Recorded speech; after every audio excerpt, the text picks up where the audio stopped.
Kinuha yung orasyon. Hiningi eh. Pagkako eh.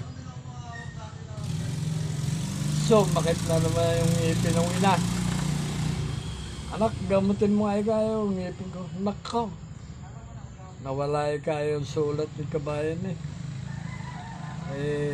Di ko na ikamatandaan eh. Siya. Kakoy ako'y nasa bodega na sa trabaho eh. Lalakad-lakad yung ina. Nadinig ko eh. Narimbay ka sa kabayan.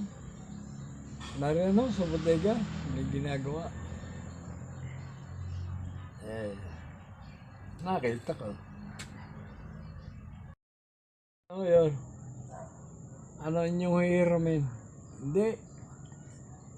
Sakit ka ang ngipin ko. Pinagagamot yung kay Eman na eh. Hindi na raw matandaan yung orasyon na binigay nyo. Nawala yung lista. Baka nahihiya doon sa inang gamutin eh. Hindi kinabot-abot eh.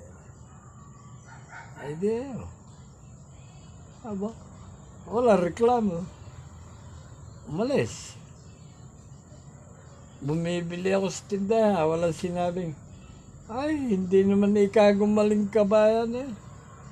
Wala reklamo kayo. Aba, hindi ibig sabihin, ay okay, nagaling.